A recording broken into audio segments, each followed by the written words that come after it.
for your presentation. Go ahead, Minister.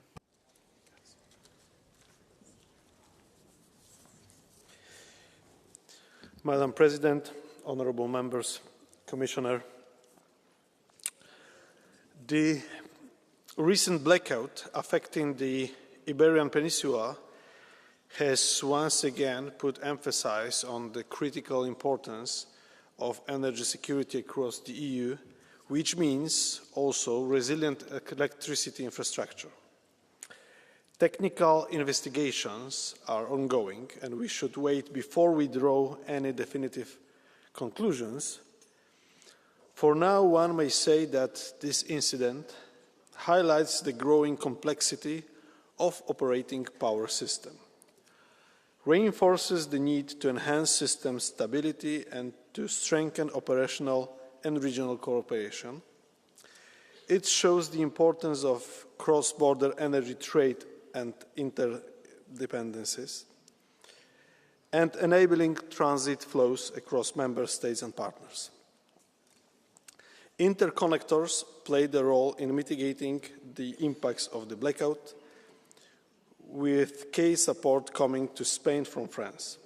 This reaffirms the value of deeper regional cooperation and the strategic importance of completing the internal energy market. It also showed it is crucial that member states ensure the availability of installations that would allow to restart generation of electricity. The Council recognized the need for a more coordinated, integrated and synchronized electricity network, one that is supported by anticipatory investment, better planning across all energy carriers, and reinforced resilience against physical and cyber threats. The Council remains committed to ensuring that work on the upcoming initiatives at the EU level is guided by the lessons of recent events and by a clear political mandate for stronger, smarter and more secure electricity grids and systems. The Polish presidency has been engaged on the subject. Notably, at the end of March, the presidency held an event exactly on resilient EU grids, which focus on ensuring energy security and competitiveness. Currently, we are working on the Council conclusion on energy security, which we expect to adopt in June. Thank you very much.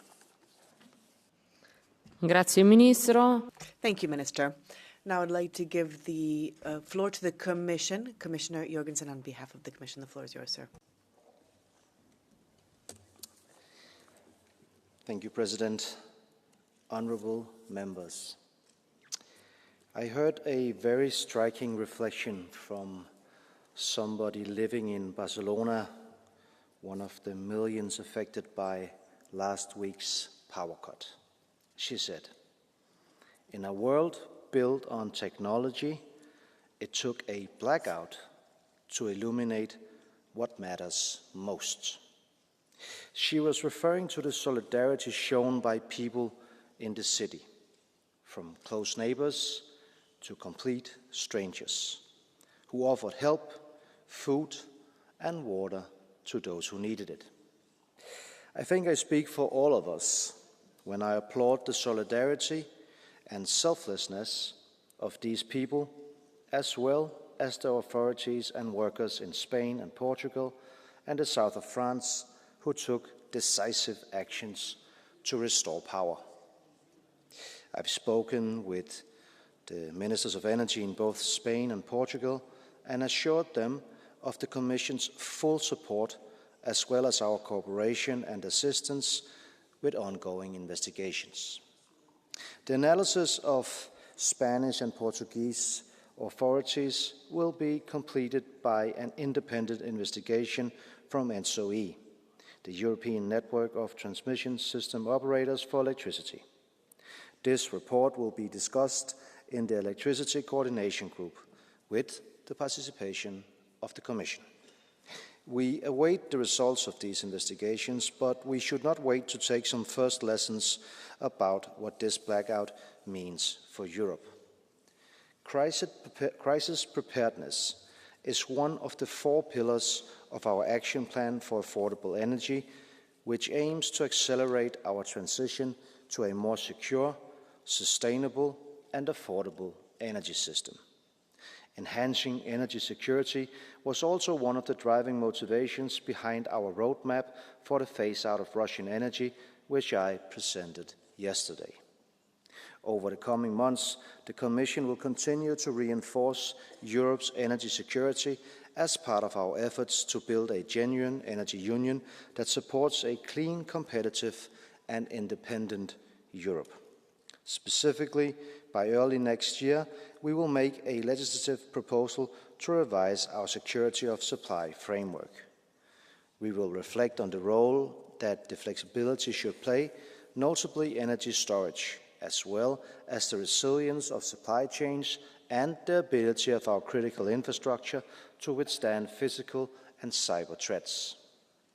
Beyond the security of supply framework, let me highlight 3 key areas the Commission is focusing on to reinforce our energy infrastructure. First of all, integration. Ultimately, this is about enabling all Europeans and each European country to benefit from our energy union and an integrated energy market. In the coming months, I will establish an energy union task force together with member states so that we can enhance coordination and strengthen the governance of our energy systems. The Commission will also put forward a grids package which will set out a combined European approach to tackle the most pressing needs of our grids. A second focus will be interconnection. Interconnectors can help to enhance system resilience as member states can import from their neighbours when needed or provide backup supplies to help and prevent blackouts. We have completed over 100 projects of common interest across Europe, but we need to go further. Finally, we need to focus on investments.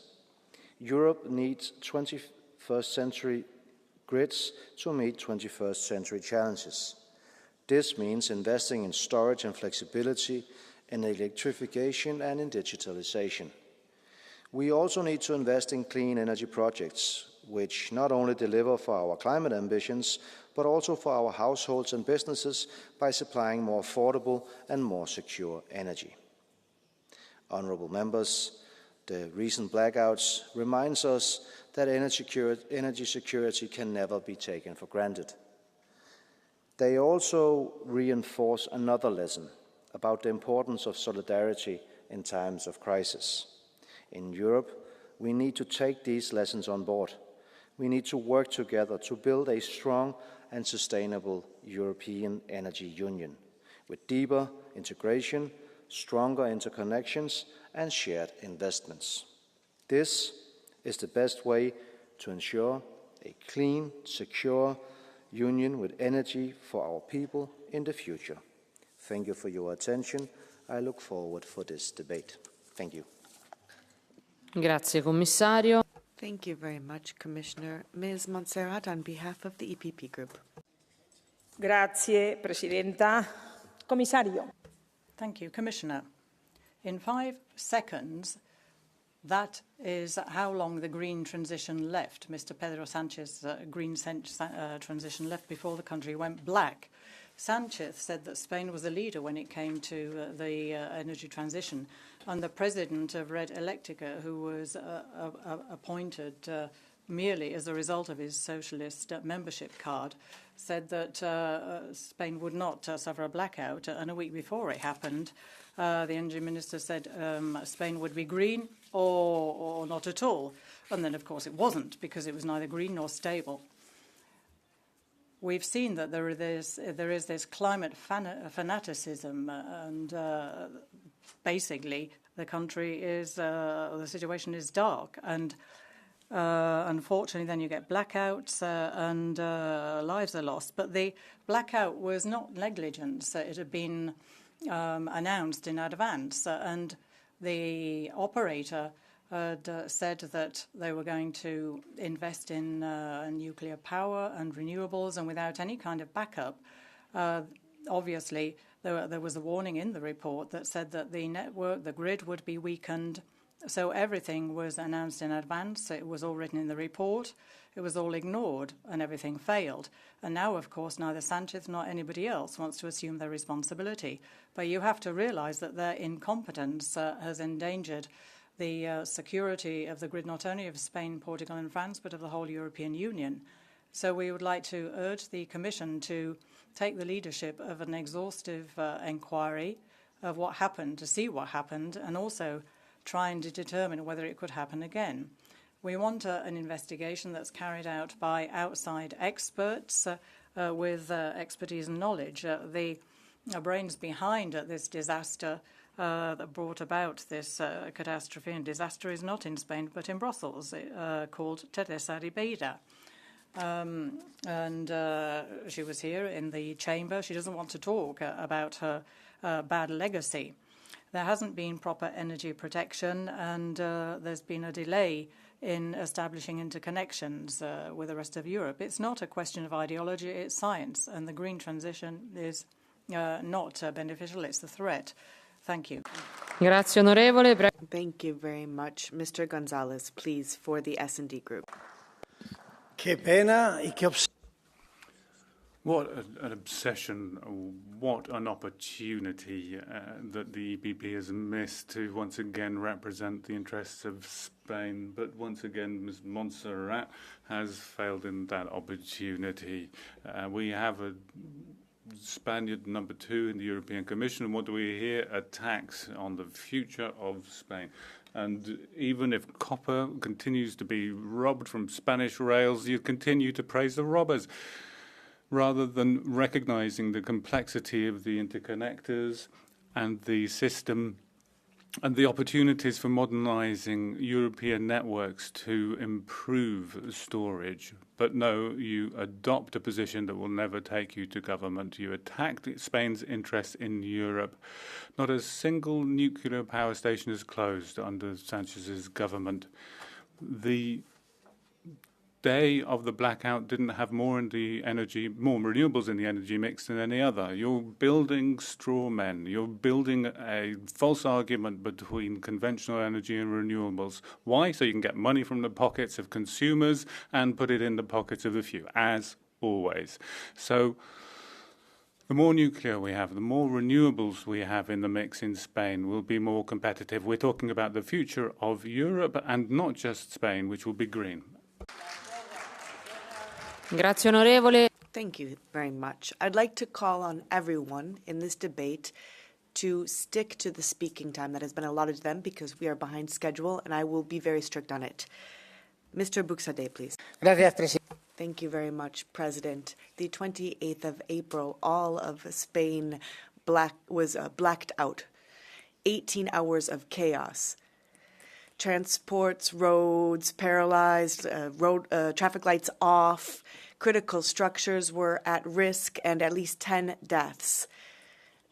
It was a nightmare. And what happened? Sanchez did not give a single explanation about what took place for this outage.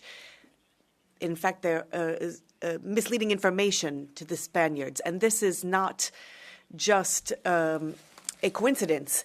Ms. Ribeira, Sanchez, the EPP, the Socialists, and the Green, and in Madrid and in Brussels, they know. The experts stated, the regulators stated, Vox raised the alarm, and yet those who were bought decided to close their eyes. Vox talked about the risk of the energy crisis and the fact of lack of planification and lack of the wherewithal. And the dismantling of nuclear means that we had to experience this blackout. What a horrible circumstance for us. You come to a black Spain country with just cash and diesel, saved lives, and kept hospitals open. We are going to need an independent investigation to look at an energy model that means that we have supply, that it's affordable and secure without a fanatic approach. And we shouldn't be afraid. We shouldn't just have to have survival kits. We need to look at what we in the Patriots for Europe are making a call for this. Microphone has been cut off. Grazie onorevole, prego onorevole Mr. Solier, please, Solisiar. on behalf of the ECR group. Presidenta, Comisario. President, Commissioner, on the 28th of April, the Iberian Peninsula went through an alarming experience, a blackout, which affected Spain, Portugal, the south of France. Millions of citizens, hospitals, transport, communications, well, they just didn't work. We had a very fragile system built up on green ideology that failed. 80% of energy at that particular moment was green. But there was the grid, the network destabilized, but other energies were not able to compensate for this. Green energy, because it doesn't provide electricity, it can't stabilize when this is needed. Your grid needs combined cycles, nuclear energy, for example, fossil fuels, but this more solid basis has disappeared. And the whole electricity grid is run by ministers that have been appointed by the Prime Minister.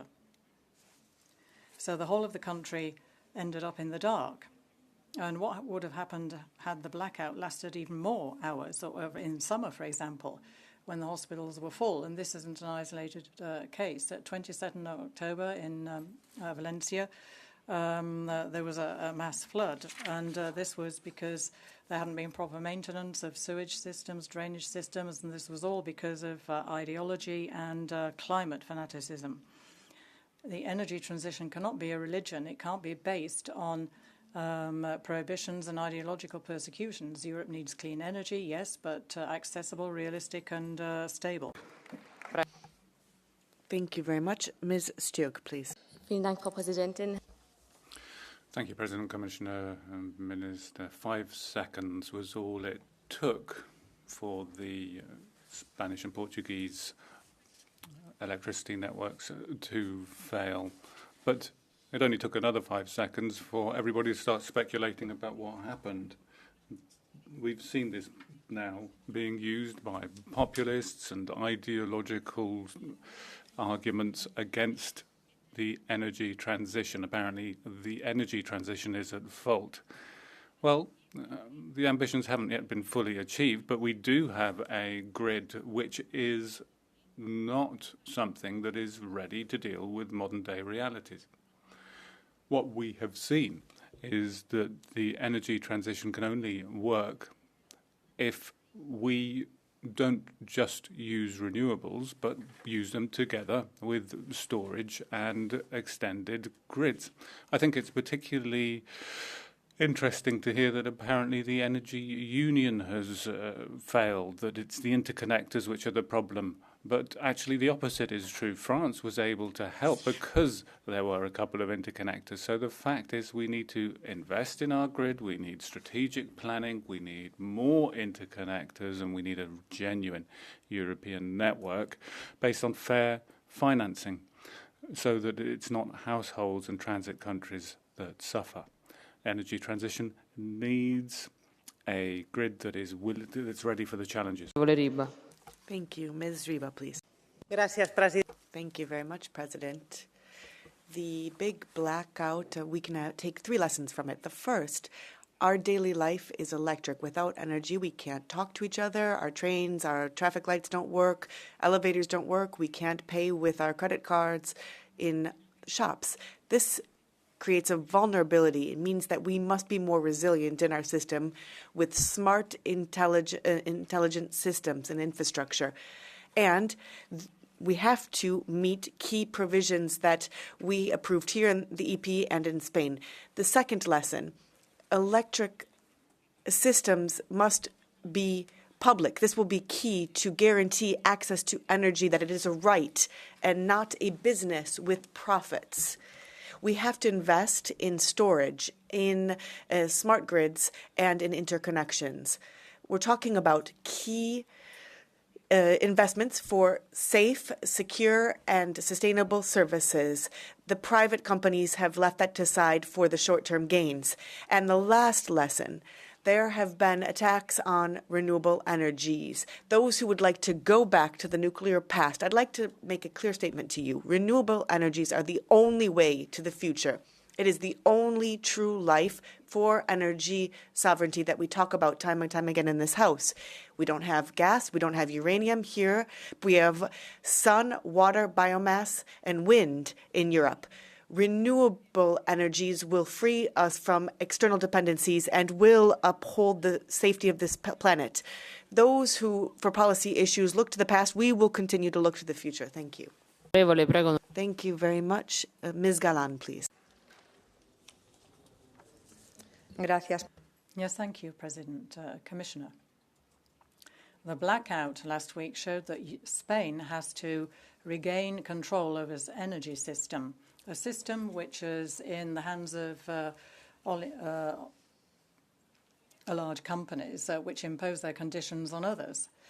When it comes to public services, citizen responsibility, and the management that allowed the lights to be switched back on within 15 hours, then there were those who are now talking about fanaticism, trying to go back to the past. If they'd been managing all of this, we'd still be in the dark. And then they refer to the extreme weather phenomenon last October with hundreds of deaths under their watch. So we shouldn't be looking at nuclear energy, which is highly contaminating, very costly. The solution is to have a 100% public grid, which is green, and which puts an end to the privileges of the large energy companies. Electricity, energy is a right which is being denied to the people who live in the Caña Real. And this is another example of how the right tries to manage crises. So we need a situation which is fairer and more just to defend its citizens. Thank you. Grazie, onorevole. Thank you very much. Mr. Briston, please.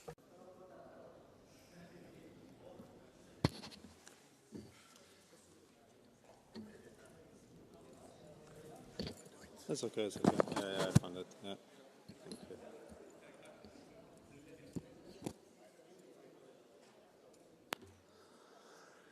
Yeah, Frau Präsident. As President, colleagues, we are talking today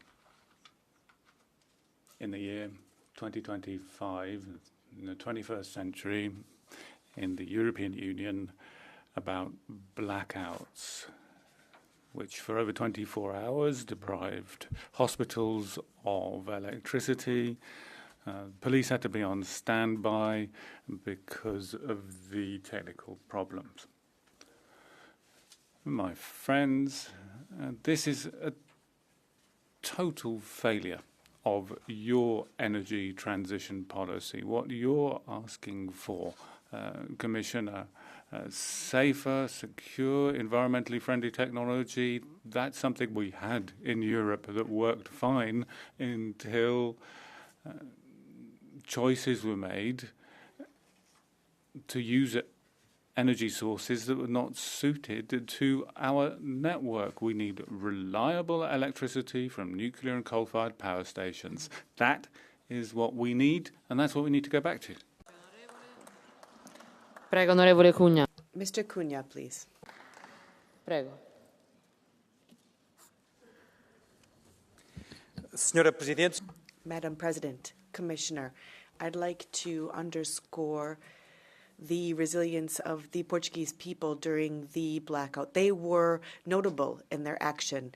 It was coordinated and an effective response from our government and our Prime Minister, with a number of different administrative authorities, reestablished normality. Now, what we saw happened in Spain was very different from what happened in Portugal.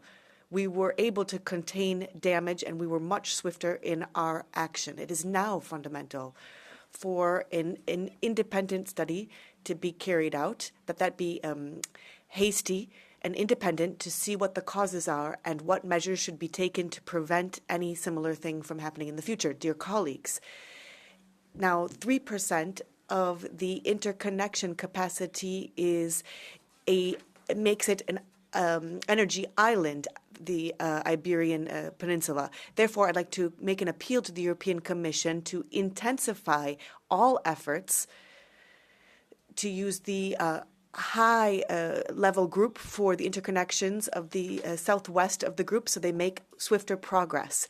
15% of interconnection by 2030 must be a priority, a clear one at that, to guarantee energy independency.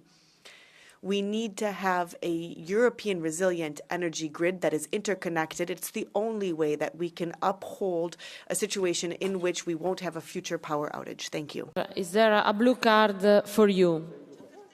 There are several blue cards, but we are late, so I accept only the first one. Mr. Grajulis, please.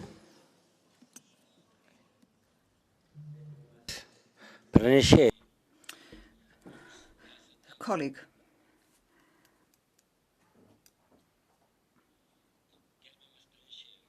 Esteemed colleague, you represent the largest group, the EPP. You should assume the largest degree of responsibility for the Green Deal, which has turned into religion.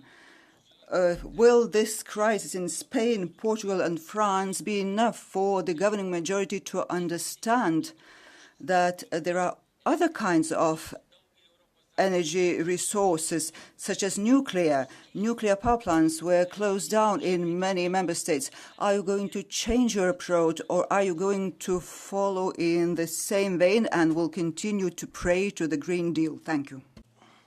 Prego, onorevole, per 30 secondi. Go ahead, 30 seconds, please, sir. Thank you very much.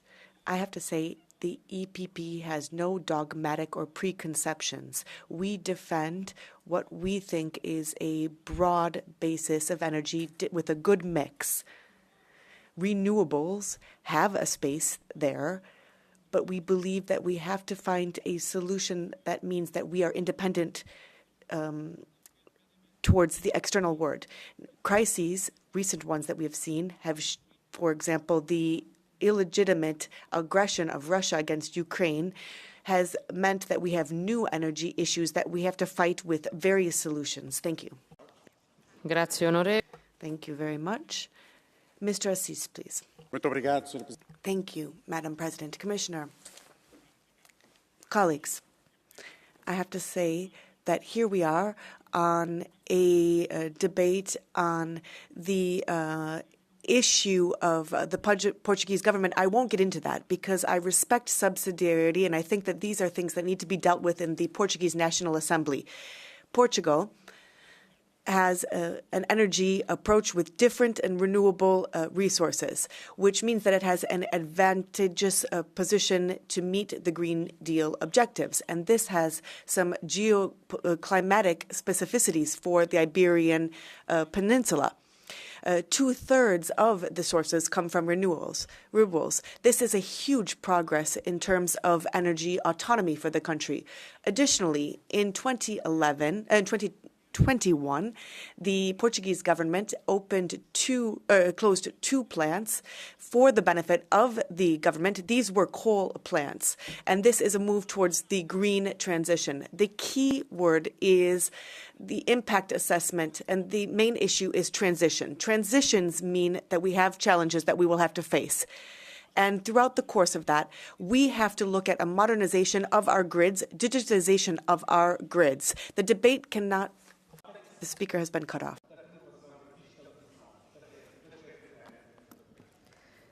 Grazie, onorevole. Thank you very much, sir. Mr. Tange Correa, we have many requests for Catch the Eye. Therefore, we will close the Catch the Eye list at this time. Mr. Tange, please.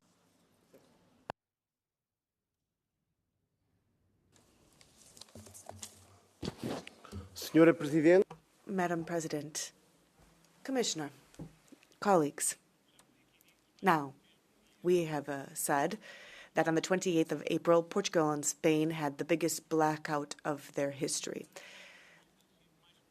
And we've had smaller ones in the past with fewer consequences. But we could have forecast this blackout. It was going to happen, and others will happen because of the policy, an energy policy that is ideological.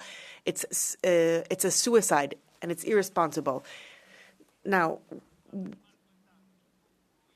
we could have approached this differently. There have been plants that have been closed, and we need to understand the result of that. Therefore, we want more sovereignty, we want more Portugal and less EU Commission.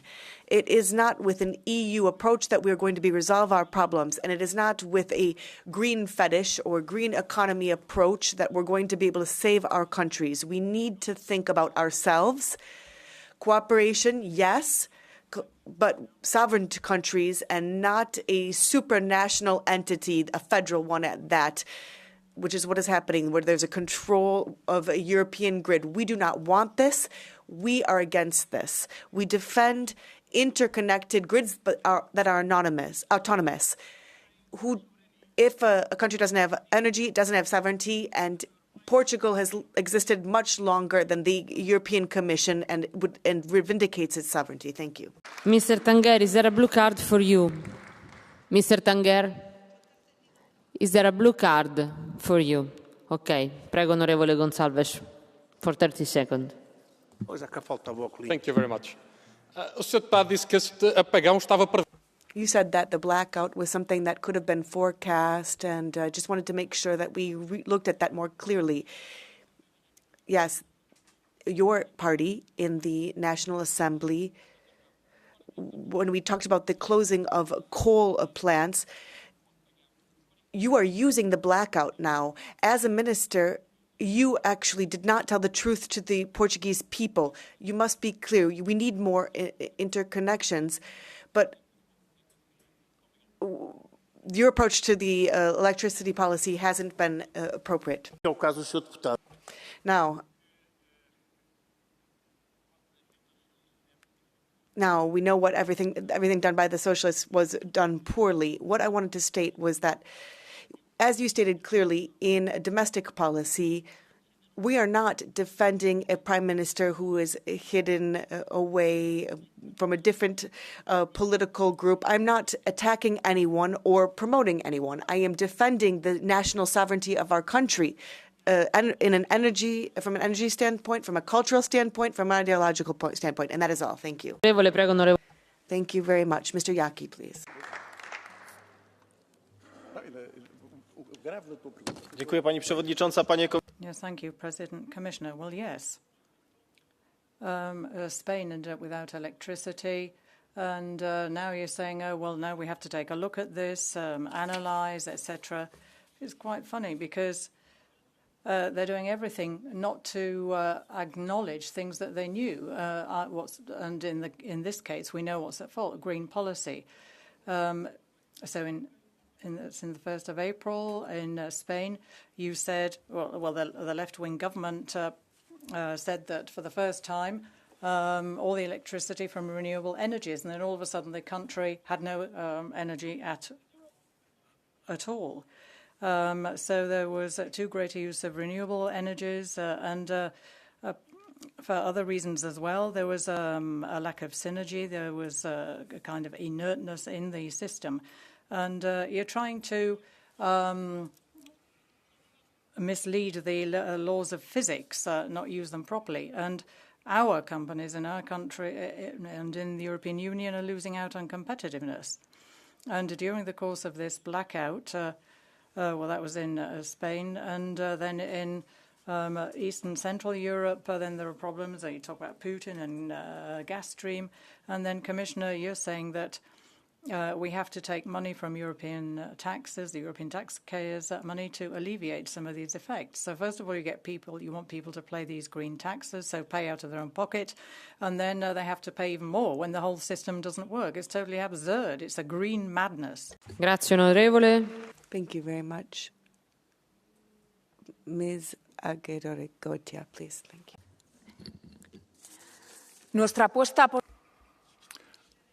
Our bet on renewables has always been clear. Not everybody can say the same thing, but the transition requires robust infrastructure, an energy mix, a model mix at the European level. So questions that need to be asked: what are the objectives of interconnection of 10% for 2020, whereas France and Spain are only at 3%? What about the 11 energy corridors approved by this Parliament, which include those of the Bare Biscay and together with Germany?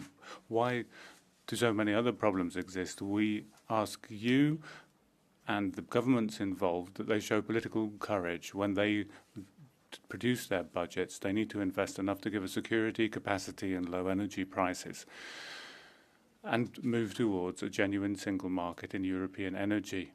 That will need to be based on interconnections between member states and compatible models. So please listen to my colleague Anna Sturka and the proposals that we have as a group to improve and enhance interconnections in the single market. Thank you. Prego, onorevole Asensio. Thank you very much, Mr. Asensio. Después de escuchar...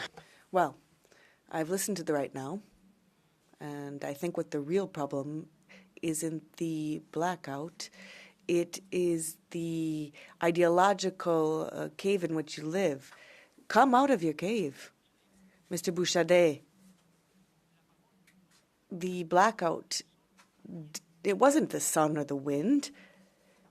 It was an energy system that has been privatized by you. No public control of that. Your friends, Mr. Azna's friends, when you hide behind the free market that's a monopoly and that just looks for economic profit but doesn't invest to avoid this. Experts had seen this coming, but you are a part of that because ex-ministers, previous prime ministers, those who are CEOs, they're sitting on those tables, so you should look amongst your friends. You defend the interests of companies. You defend your interests. The problem is that you think that energy is a privilege and it is a right. Grazie, onorevole. Thank you very much. Ms. Montero, please. Bueno, muchas gracias. Yes, thank you very much, President. The blackout, ladies and gentlemen, has shown that we have an energy system that has been designed to fill the pockets of an energy oligopoly and in order to serve the interests of their shareholders and not those who need electricity. It's a shame. It's a scandal because the families are paying enormously high energy bills, and then 11,000 million euro, which are paid out in dividends to shareholders rather than being ploughed back into the grid to guarantee stability. And the policies of the Partido Popular were quite scandalous, served as the revolving doors for the friends of previous governments. And the electricity grid was exfoliated. It has to be nationalised again, so that all the profits of energy production are paid back until the costs of the blackout have been offset. And then what we have seen is when you have a blackout, it's teachers who do overtime to make sure that the children get to the school and be taught, and the hospital staff that carry on working despite the blackout. Jongen. Thank you very much. Mr. Jongen, please.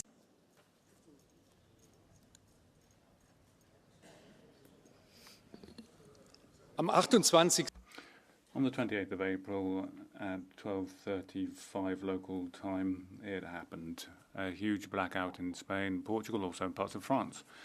A few days earlier, the Spanish government had proudly announced that the whole electricity provision of the country was now renewable. The whole of the infrastructure, such as airports, hospitals, telephone systems, were paralyzed. Huge damages, stranded air passengers, air and train passengers had to be evacuated from tunnels. We don't know how many people might have died as a result in hospitals. So energy from wind and sun is volatile when it comes to overproduction. There was a drop in frequency, and if the surplus electricity cannot be exported abroad because there's too much energy in the networks as well, then the infrastructure shuts down. So these physical connections and conditions are well known. They can't be changed. Experts have been warning about them for years, but the Spanish government is denying the causes and is steering the European Commission, and the European Commission itself is continuing on this unreasonable path. If coal power stations, nuclear power stations are shut down, as has happened in Germany, it doesn't just mean a huge destruction of the environment, which result from the windmills and solar panels around the countryside. They will also lead to further blackouts throughout Europe. We need to turn away from a failed policy and ensure that we have sustainable power, and that's not something the Commission is heading towards. Thank you very much. I'd like to remind everyone to stick to the speaking time. Mr. Nicolau Ialvanos. The recent blackout in Spain, Portugal, the serious problems that were created by it underline the anti-grassroots nature of the energy strategy of the European Union, the same strategy of liberalization of the market using only renewables, fast-track reduction of lignite, giving guaranteed prices of sale to the various groups is followed in Greece. It increases the energy poverty and the dangers for a blackout.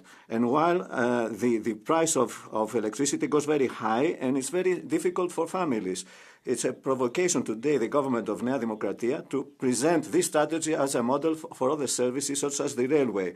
And while the European Union is prepared to spend 800 billion for the military industry, it says to the people, you can correct batteries. So the production, distribution of energy could not be a very expensive product, but it's a popular good. The production, by using all the means of production, could cover the needs of the families to protect the environment, health, and the safety of the people who are workers. Thank you. Thank you. Mr. Bellamy, please. Well, several colleagues from the EPP and a group and I were in Spain, in Valencia, on the day that the blackout took place. It was an unexpected situation, no electricity, no contact with what we are accustomed to on a daily basis. It could have been tragic. In just one day, some 450 million went up in smoke, and there were situations of paralysis throughout the country. But when we hear Mr. Sanchez today, we would be led to believe that everything is fine, no reason to panic. But this is not an accident. This is a European story, fable. And let us look at exactly what happened. We have to understand the cause of this blackout. But I think a single middle school child would look at the grid and understand that if you put more and more into it, then the grid can't manage this on-level input. And so Mr. Sanchez has said that, many have said this, we need to strengthen interconnections with France. But why would we have more interconnections with France if we cannot produce the energy that we need? Mr. Sanchez today stated that he would attack nuclear energy. Nonetheless, it was the way that you can stabilize the grid and mean that the countries can have decarbonize energy, meaning that our industries can have their sovereignty. This situation is irresponsible, and it would mean that tomorrow, it's a responsible approach. It would mean that we can increase interconnections. It means that energy could be sent from France to Spain without the connections cut. There's a blue card for you, Mr. Prego, onorevole González. ¿Sabe usted qué gobierno? Do you know which government closed the only nuclear power station in 2012? That of your party, Partido Popular. Do you concede now that the renewable energy that helped France in the summer of 2022 when it was having problems with its nuclear energy, do you concede that was bad? Prego, onorevole. Monsieur González Casares, je connais votre intérêt. Mr. González Casares, I know that you're interested in industrial subjects and that I know that you look at them reasonably. Let's look at things together tomorrow. If France were to do what Spain has done, what your government is proposing to do, were it to close all its nuclear plants, because that's the plan of your government, it's what Mr. Sanchez stated yet again today. Were France to do that, that would be a problem for all of Europe, Mr. González Casares. A problem for all of Europe. I recall the time at which the German coalition, the Greens and the Socialists together, wanted to close nuclear energy in Germany and asked France to maintain its plants. The situation would be similar. It would be better to keep your eyes open. Onorevole Eriksson. Ms. Eriksson, please. Tack, fru talman. Yes, thank you, President. Well, yes, it took 5 seconds for all of that to happen, but it only took 1 second for the consequences to be seen around the European Union, in particular, conclusions and lessons to be drawn from this, rather than looking at how we could help these people on the basis of solidarity and cohesion. All of a sudden, immediately, people were trying to point the blame. And all of this, I think, stems from those who want to sow terror, to sow doubt, and who want us to go back to a world which is dominated by coal and gas, with large companies who dictate prices. It's a bit annoying because nobody really realizes what's at stake here. So we have to have a European Union that's energy independent, so we don't need people to sow doubts. We live in times which are marked by uncertainty, so we have to be careful before we start throwing out unfounded accusations. Thank you, Mr. Porca. 50,000 people were subjected to this blackout. It was the first time that we've had one in the Green Deal. Above and beyond that, and I've heard people playing with words like how we should shed light on responsibilities, pun intended. We can see that there are some things that are clear. Substituting gas with renewables, that has brought off balance in the energy system. Volatility in terms of prices, first and foremost, and then Sanchez and Greenpeace haven't understood why we need nuclear plants, that they would be there to have a continuous energy production and not oscillations in the system. I've also heard criticism of private producers. Red in Spain is controlled by the state, and there is someone who's connected to the Socialist Party in charge, and how much production in renewables that was not pumped into the grid. Now we can see that the myth of Spain has collapsed, that it would be able to keep prices low with a huge portion of renewables. This is far too weak, specifically when it comes to energy security. Renewables, when they are increased in an uncontrolled way via incentivization, but you don't uphold the security system, you are moving towards the failure of energy policy, and the Sanchez government cannot hide from this fact. Thank you. Garcia. Ms. Junco Garcia, please. Grazie, El apagón del 28. Thank you very much. The blackout of the 28th of April was not an accident. It was a direct consequence of the ideological negligence, climate fanaticism, and the 2030 agenda, which has turned energy into a political toy at the service of the left. So it wasn't technology that failed. It was politics, green socialism, power centres that guarantee power have been undermined and been replaced with windmills and solar panels, which are not compatible with the current infrastructure. The peninsula and France collapsed, plunged into darkness. And what was the response of the government? Silence. No response. No resignations. No self-criticism. We're looking at an energy transition at the moment, a betrayal of logic, the country, and the citizens. And if we don't turn this around, then we will see institutional democratic failure. Thank you. Mr. Grudler, please. Je ne suis pas ici pour... I am not here to arbitrate between the Spanish political groups, but we know that 54 million Europeans all of a sudden found themselves in the dark during 10 hours, and that is of interest to Europe to make sure that this never happens again. The blackout, I think, just recalls us of a simple truth, i.e., electricity cannot be stored.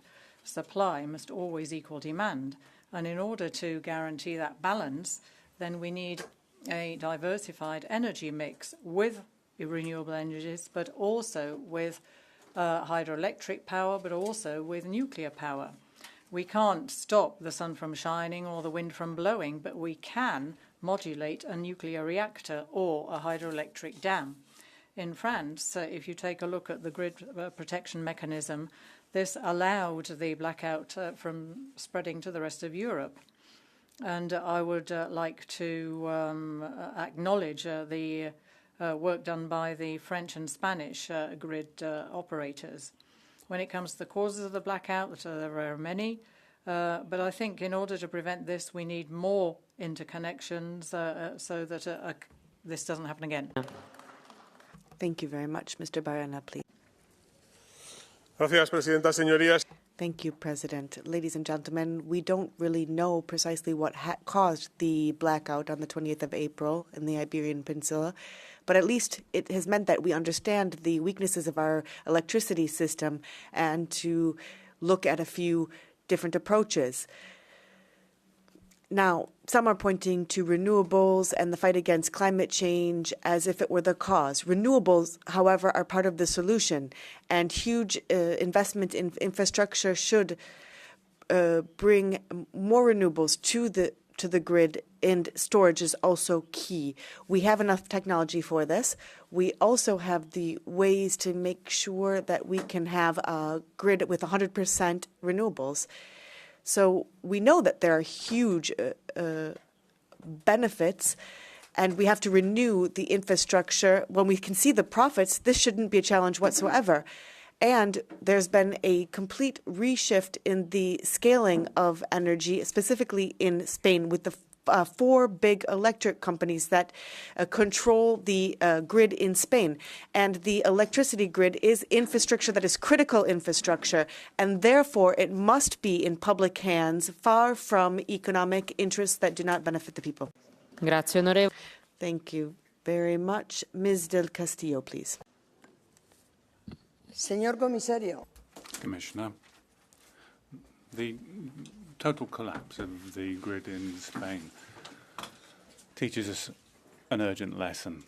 We need to put an end to the messianic vision of the green transition and the demonization of nuclear energy.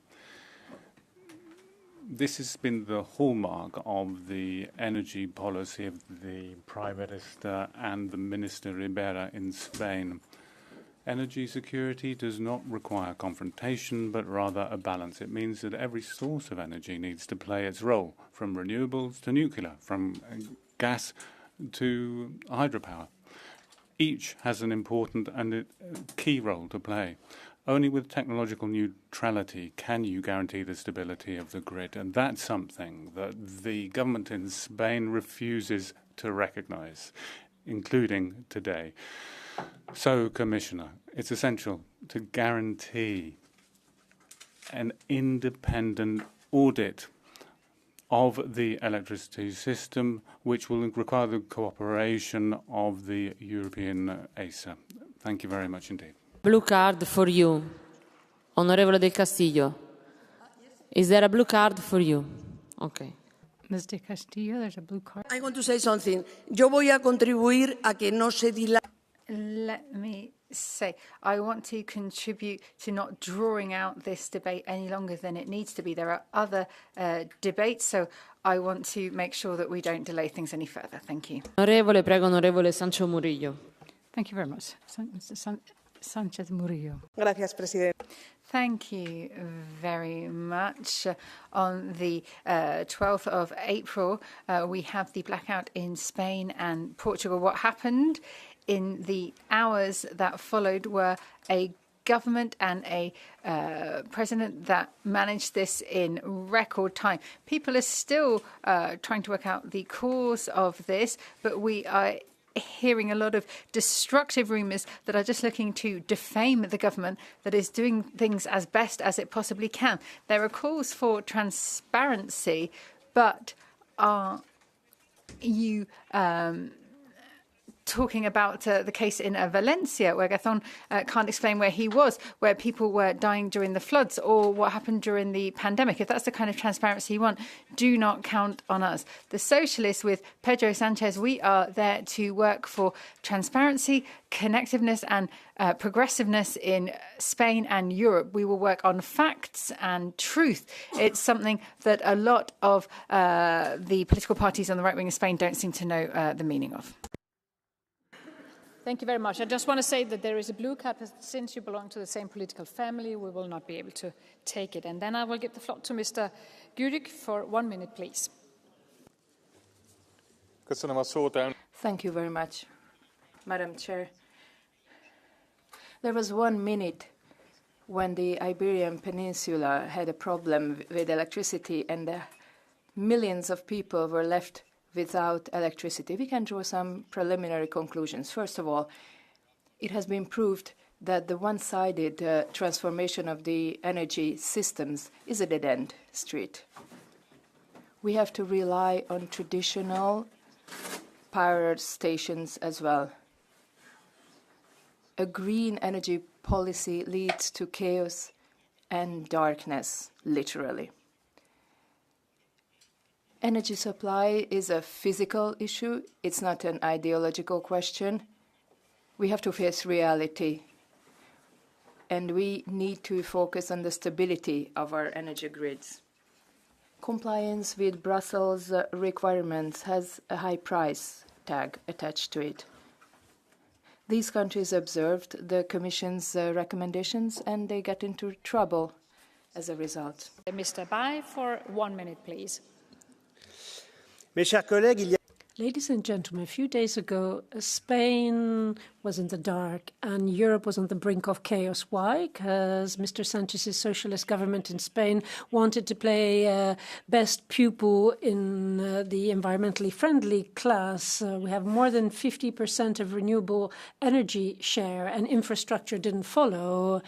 And that meant that at least there wasn't contagion on a European level. And of course, what saved us is nuclear power in France, because it makes up or 60-70% of our energy mix. It's easy to adjust nuclear power and it is carbon free. But despite that, the European Commission sanctions us every year because we're not achieving our renewable targets. But I think this Iberian blackout should be a warning bell for those who shy away from nuclear power and others that are constant, such as geothermal power. And I think we urgently need to forget the unreasonable targets that are unattainable in the Green Deal and that almost sent us into middle-age type darkness. Here will be Mr. Kubosko for 1 minute, please. Thank you very much, Madam President, Commissioner, Minister. What happened in the Iberian Peninsula left us all stunned. The chaos caused by the massive blackout makes us realize two things. First, how important is the climate policy and infrastructure for energy. Secondly, how important it is to ensure the safety of our society, to pass on the information on how to act in emergency situations and to build civil defense systems. We have to build our infrastructure wisely. Our systems must be better connected with interconnectors. It should also be as decentralized as possible, as the war in Ukraine has already proved. What we need is cheap and green energy, but also some tools to help us stabilize our energy systems. In the short term, the energy supplies cannot finance the criminal regime of Putin. I'm very happy that we have a roadmap for becoming independent from Russian oil and gas. Minister, I wish you luck in these matters. I think no European country can solve it on their own. We need cooperation. Thank you. To be precise, we are running out of time. The next speaker is Mr. Oliveira for 1 minute, please. Obrigado, Presidente. Sr. Comissário Jorgensen, os problemas que estiveram... Thank you very much indeed. The problems underlying this blackout have obviously got to be carefully studied by those who operate the electricity network. We are aware that liberalisation and privatisation pursued by national governments could possibly be a factor. These are factors and initiatives which have been quite detrimental to the electricity sector. They have had an adverse impact on our credibility and have left us more vulnerable. We therefore need to review our policies. We need to focus more on resilience and security and making sure that we can guarantee supplies universally. The problem is not renewables, it's rather the way the allocation of distribution costs is implemented. It is very often the customers in the end who are paying the distribution costs. For sure, they're paying more proportionately than the producers are. And so we need to have a complete review of the whole system focused on energy security and accessible prices. Stick to the speaking time. We are running out of time otherwise. And the next speaker is Ms. Pedro for 1 minute, please. Apagão com origem em Espanha mergulhou Portugal na escuridão. Milhões de... These blackouts hit Spain and Portugal. They left millions of people in the dark. Trains ground to a halt. Hospitals were only able to work thanks to backup generators. So that was the case, as I said, in Spain and Portugal. The Portuguese government communicated as best as it could. The Iberian Peninsula is somewhat isolated, and I think the blackout showed the risk of this isolation. Tuesday around dawn, the lights started to come back on, but Spaniards were still left in the dark, including for the reasons behind the cause of this blackout. In Portugal, the government has responded clearly and trying to avoid any kind of chaos, but we want answers. In Spain, our neighbouring country, there was an electric and political blackout, and that leads to a prolonged period of darkness even when the lights have come back on. Thank you. Presidente, Comissário, colegas, 28 de Abril. Madam President, Commissioners, ladies and gentlemen, on the 28th of April, we had the blackout, and it was a day that showcased our fragility. The Portuguese government acted too slowly. It didn't make people feel safe and secure. There was no leadership. Mr. Montenegro failed. He didn't manage to help Portugal get back to normality. You felt you were in the midst of an epidemic or a war. And to the right, the populists continued saying that we couldn't continue focusing on renewable energy, which is actually extremely important if our country is to be autonomous. A lot of fake news was spread. There was disinformation.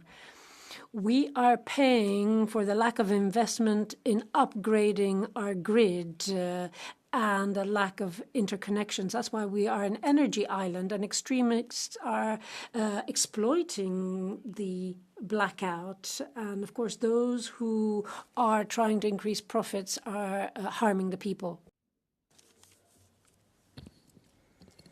5 morts au moins, plusieurs milliards de dégâts. 5 deaths, at least millions of losses economically, crash in the GDP over the hours that affected Spain and Portugal so radically. This is the result of the forced imposition of the green transition, which the governments have been blindly, through the Commission, imposing on us. In February last year, the managers of the Spanish network actually flagged up that there could be serious risks of cuts and blackouts because of the high levels of renewables used. Last year, 13 separate occasions saw a shutdown of some of the wind farms to avoid such a blackout. So it is absolutely delusional, this policy which European technocrats are deciding to impose on us, apart from the fact that it is killing our industry and taking a severe toll on purchasing power of all our citizens, because energy for them has become a luxury. This is actually the bottom line on what the current government and commissions have imposed on us. The suspension of the Green Deal is far from an option. It's an absolute necessity in the interest of the general public. Thank you. And the next speaker is Mr. Obajtek for 1 minute, please. Pani Przewodnicząca, Szanowny Panie... Thank you very much, President, Commissioner. Now we are all talking about this. Now we are talking about this problem that hit Spain. But most of you, when it comes to voting, you vote in a different way. You must realize there is no cheating of laws of physics. There is no zero-emission energy without conventional power plants. And you won't have conventional power plants if you keep changing your mind. Such plants need designs, regulations, swift investments and capital, as well as a stable policy in the EU. We cannot afford to discuss forever what is zero emission and what isn't. We know this already. Now what we need to do is engage in technological transformation based on laws of physics and business calculation.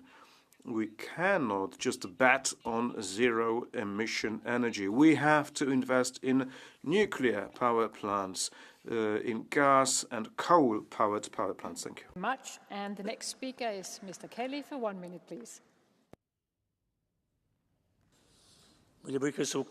Commissioner, let's get one thing out of the way first. The Iberian Peninsula remains almost an energy island. That's ridiculous in 2025. We need a binding interconnection target so that no member state continues to be left isolated. But let's not fall into the trap of blaming this blackout just on interconnection, and certainly not on renewables. We know we can run a power system with high volumes of wind and solar, but to do so securely, we need to expand and modernise our grid urgently. We also need to ensure the rollout of essential supportive technologies, things like synchronous condensers, flywheels, storage with fast frequency response. These are the unsung heroes of a resilient net zero grid. Delivering resilience means three things. 1, roll out renewables at a scale to deliver energy independence. 2, modernise and expand the grid as a matter of urgency, including interconnection. 3, invest hard in the key technologies that deliver things like inertia, reserves and stability. Let that be the real lesson from April the 28th. Thank you very much. The next speaker is Mr. Tobak for 1 minute, please. Thank you, Chair. Commissioner, colleagues, anyone with common sense knows that electrification is Europe's only realistic road to affordable energy and to competitiveness. And events like the blackout in Spain and Portugal make it crystal clear that robust grids are as essential to that as highways are to road transport. And in that sense, the obsessive debate between renewables and nuclear today is simply ridiculous. It is a circus aimed at polarizing and distracting people. If some people here think that nuclear is cheaper than wind or solar PV, let them present their business case to the taxpayer. And grids, in any case, don't see any difference between the electrons they transport, and both technologies were producing at the moment of the blackout. Those of us that really want to build a secure energy future for European families and businesses should, in the meantime, focus on building solid, reliable connections. Because essentially the blackout shows how fragile isolated systems are. It shows that a deliberate effort to integrate, interconnect and manage our energy systems together in a true energy union is the only effective way to keep the lights on in the whole of Europe. Thank you. Thank you very much. And the next speaker is Mr. Meyer for 1 minute, please. Dankeschön, Frau Präsidentin. Thank you very much, President. This is really beyond a joke, what is going on. And I think that anybody, blind as they may be ideologically, and the Greens are, that things just don't and can't work the way they think and the way they've been trying to make them work. We need to get rid of all this bureaucracy and all this crazy policy making, because what's been happening over the years in energy policy is more and more bureaucracy, and now we can see what is happening because we don't even have secure networks. It's absolutely imperative to identify the causes, but the Commission doesn't seem to be changing its course. It's still obsessed with the green transition, wind and sun, which is not efficient, and I think this has been proven. I don't want to be giving you an apology for the apocalypse, but frankly, we don't want to see such a blackout again, although I'm certain that we're going to because of the absolute blind faith the Commission and governments have. Nikolic for 1 minute, please. Quelques secondes. C'est le temps qu'il aura. Just a few seconds, according to the Red Electrica Spanish management of the energy network, mean that an overload from solar panels meant that millions of people suffered a blackout due to these solar-powered power stations. And Brussels continues to push more renewable energy despite their cost, their lack of productivity, and the intermittence that a lot of people are observing now. This is expensive energy, it's ideological, and we are seeing the phasing out of combustion engines. You'll have to make a choice. You are just working on ideology here. You don't understand the inconsistency in this. And with these policies, Europeans will continue to be in the dark. Thank you. Thank you very much. And the next speaker will be Mr. Girauta Vidal for 1 minute, please. Thank you very much. We already warned what the risks were if we closed nuclear power plants, and we also said that if we depended on renewable energy sources, it would be risky. And unfortunately, events showed that we were right, and the electricity grid collapsed, leading to a power outage that led to 10 people losing their lives. At least that's the count for now. So it was fatal. It led to a lot of problems. And one person who wasn't trained but appointed by you boasted that actually it was impossible for there to be a blackout. And he said this only a few days ago. And now Sanchez's government is trying to brush everything under the carpet and is coming up with lies that it hadn't come up with before. Now, this disaster is because of political agendas that have been promoted because of ideological fanaticism and that aren't in line with reality. We've already seen the fruits of the Green Deal. And as always, it's the citizens that pay the bill of your experiments, you sorcerer apprentices. The eye, and I have 5 speakers who will be given the floor. And I will begin with Mr. Stier, seat 675, please. El 28 de abril estaba en la estación de Chamartín, en Madrid, cuando se produjo el apagón y estuve...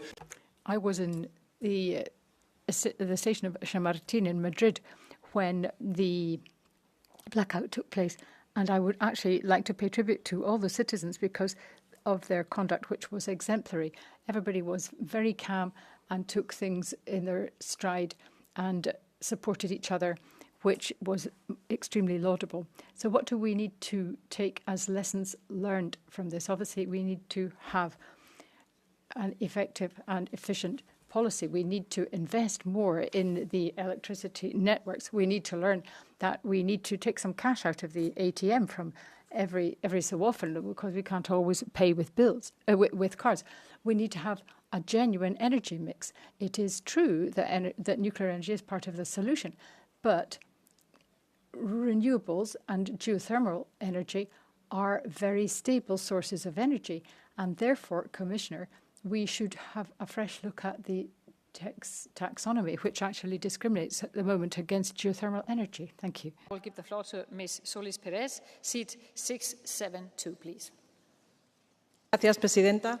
Thank you very much, President. 10 days after the blackout, we still don't understand the causes, but it was not something that was unpreventable. A lot of experts had already talked about the risk because of a mix of energy overly dependent on renewables and the fragility of the system when it came to peaks in demand.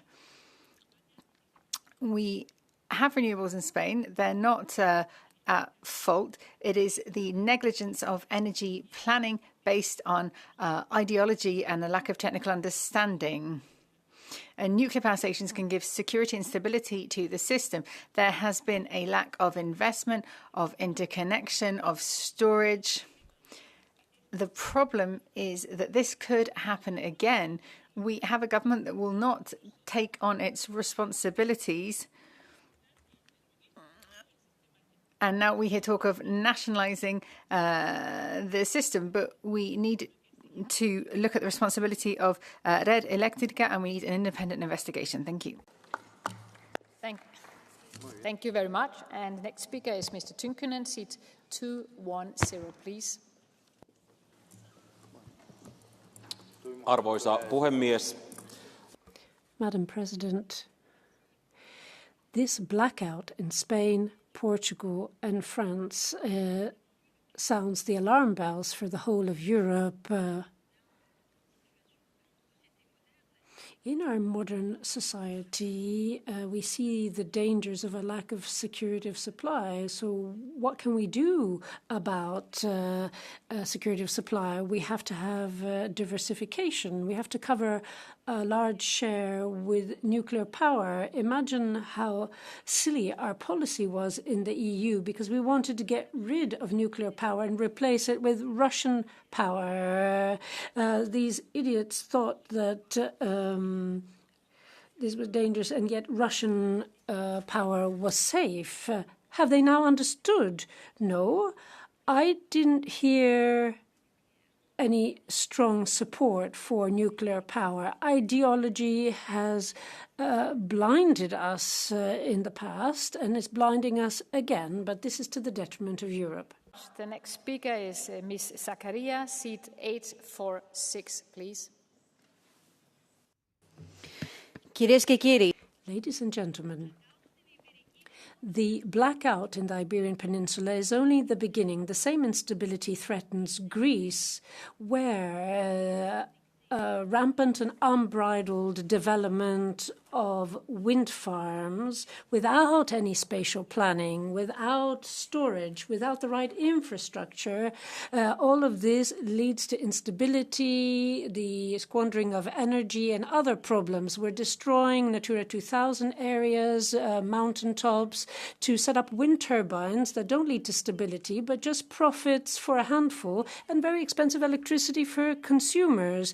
The fact that a lot of electricity is produced when there is no demand throws the whole system off balance, and citizens and nature are paying the price. That is the problem. The solution isn't to go back to nuclear power. We have to solve this problem. This isn't an energy transition.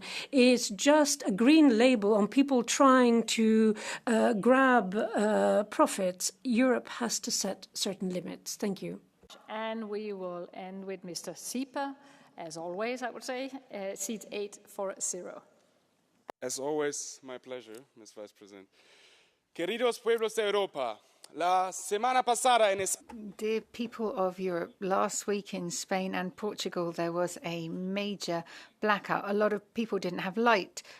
Trains weren't running. There was no internet. It probably wasn't an attack or a storm. There was a problem in the electricity network. We are transitioning to green energy, but not putting the connections in place well. What we need now is better storage, better batteries, and support between European countries. This is a clear signal. Europe needs secure, clean energy. We need to act now. Thank you. Thank you very much. Så er det en stor fornøjelse for mig at få lov at give ordet tilbage til kommissionen og til kommissær Dan Jørgensen. Værsgo. Tak for det, formand. So, although I do appreciate a heated debate, I will say that I don't honestly think that this is the time in Europe for division. And I certainly don't think that this is the time in Europe for division on something as important as our security. And there is no security without energy security. And there is no energy security without collaboration, cooperation between our countries. So, the basis of the debate today is a very serious incident in 2 member states recently. NSOE has congratulated the 2 governments with the swift and resolute way with which they dealt with this crisis. Now we are looking into, and experts are looking into, what were the reasons behind in order for us to be able to prevent similar cases in the future. But I do think this is also a chance for us to take a more principled debate. Now, some members of this House today has used this example from Spain and Portugal as an excuse to attack the Green Deal, to attack renewables. First of all, there is no basis in the data to do that. But second, I want to ask you this question. Is energy security better if we're dependent on fossil fuels from Putin? Is the security of our citizens better if we're dependent on fuel from an aggressor in Kremlin who has weaponized energy towards us many times? I think the answer is pretty obvious. No, it's not. For us, we have one main objective in the energy policy of the European Union, and that is to become independent.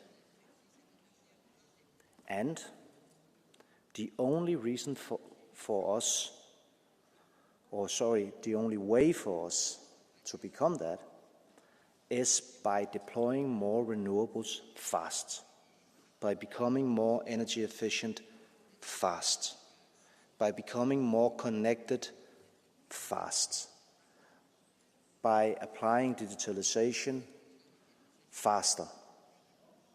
If we do all of these things, not only can we become independent, free ourselves of the blackmail from Putin, we can also lower the prices of our energy. The IEA has estimated that from 21 to 23, European consumers saved 100 billion euros by deploying new renewables. Add to that the money that we save by being connected. ACER has evaluated that we save more than 30 billion euros a year because we are as connected as we are. The potential is much bigger than that, by the way. That is why the strategy of the Commission is to stay focused on making the green transition faster for the sake of our independence, for the sake of our energy security, to lower prices, and to fight climate change. Let's also remember that climate change is not something that might happen in the future. It's not something that might threaten our societies. It's already here. It already is leading to catastrophe again and again and again. In countries like Spain, we've seen the effects of climate change. So even if fossils were the best way for security reasons and price reasons to make energy, which it is not. But even if it was, we would still have the obligation to transition away from it, to save our climate and protect our citizens. I'll let that be the final words, since I got nice applause from the gentleman in the back. Thank you. Thank you very much, Commissioner Jorgensen. And now I will give the floor back to the Council to end this debate with Minister Slapka. The floor is yours. Thank you. Thank you very much, Madam President, Mr. Commissioner, honourable members. The blackout of 28 April may be remembered as a pivotal moment in the ongoing debate on energy, Europe's energy security and grids resilience. Therefore, today's debate fits very well in the overreaching theme of security, which is a main priority of the Polish presidency. The Council will continue to closely monitor developments and support efforts to strengthen the resilience and integration of our energy system in close cooperation with Member States. Thank you very much. Thank you very much, Minister Slapka.